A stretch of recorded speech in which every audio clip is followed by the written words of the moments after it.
নমস্কার বন্ধুরা, ঝর্ণা ঝুমা কিচেনে সবাইকে স্বাগত। আজ আমি তেঁতুলের চাটনি তৈরি করব। এই চাটনিটা আপনারা চাটের সাথে, পাপড়ি চাটের সাথে, দহি বড়ার সাথে খেতে পারবেন।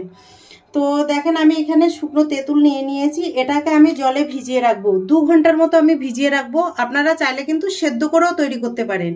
তো আমি এখন এই তেঁতুলটা ভিজিয়ে রেখে দেব। দেখেন, আমি তেঁতুল ভিজিয়ে রেখে দিয়েছিলাম, আর তেঁতুলটা এখন খুব ভালোভাবে ভিজে গেছে।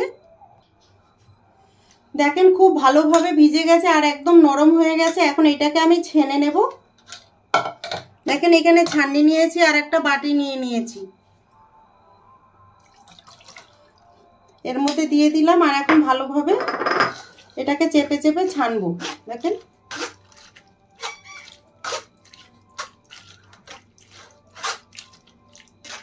দেখেন এইভাবে।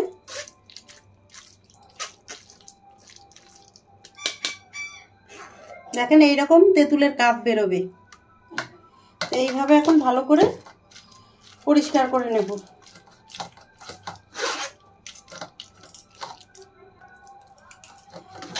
দেখেন, ভালোভাবে ছেঁকে নিয়ে নিয়েছি, আর এক্সট্রা যে আছে এগুলো আমি ফেলে দেব।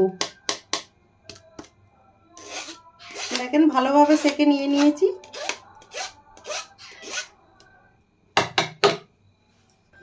কড়াই গরম হয়ে গেছে, কড়াইয়ের মধ্যে আমি শুকনো লঙ্কা দিয়ে দিলাম। লঙ্কাগুলো প্রথমে আমি একটু ভেজে নেব।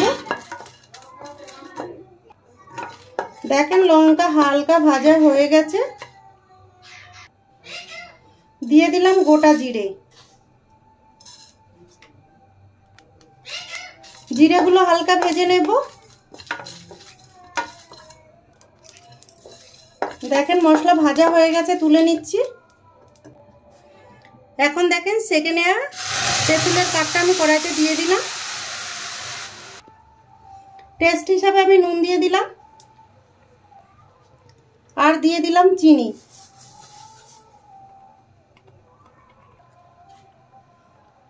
দেখেন, হাফ চামচ লঙ্কা গুঁড়ো দিয়ে দিলাম। এখন নেড়ে দেব, আর এটাকে ভালো করে এখন জাল দিয়ে দেব, ভালো করে পাক দেব। দেখেন,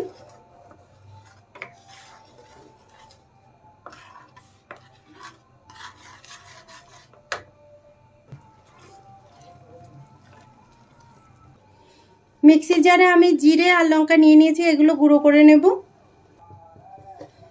দেখেন, মশলা আমি গুঁড়ো করে নিয়ে নিয়েছি। এদিকে দেখেন, তেঁতুলের চাটনিটাও অনেকটা গাঢ় হয়ে গেছে। এখন আমি মশলা দিয়ে দেব। দেখেন, মশলা দিয়ে দেওয়ার পরে নেড়ে দিলাম, আর সামান্য দিয়ে দিলাম মশলা। দেখেন, চাটনি আমার তৈরি হয়ে গেছে। এখন আমি নামিয়ে নেব। দেখেন, আর এই চাটনিটা আপনারা আরামসে বানিয়ে 1 বছর পর্যন্ত স্টোর করতে পারেন। যে কোনো পকোড়ার সাথেও খেতে পারেন, সমোসার সাথে খেতে পারেন, আলুর টিক্কি। তাই এই চাট হিসাবে যখন খাবেন, এই চাটনিটা দিয়ে খেলে কিন্তু খুব ভালো লাগে। বাজারে যখন ফুচকা খাই, তখন কিন্তু এই চাটনিটা দিয়েই আমাদেরকে ফুচকা খেতে দেয়। তো এখন আমি নামিয়ে নেব, তৈরি হয়ে গেছে।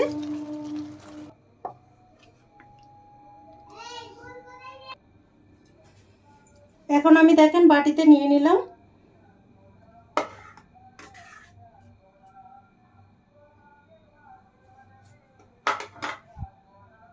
তৈরি হয়ে গেছে তেঁতুলের টক মিষ্টি ঝাল চাটনি। তো এই রেসিপিটা যদি আপনাদের ভালো লাগে, তাহলে আমার চ্যানেলটাকে সাবস্ক্রাইব করবেন, লাইক করবেন, কমেন্ট করবেন, আর অবশ্যই শেয়ার করবেন। আর আমি যেইভাবে বানিয়েছি এইভাবে বানিয়ে আপনারা খেয়ে কমেন্ট করে জানাবেন। ভিডিওটা দেখার জন্য আপনাদের ধন্যবাদ।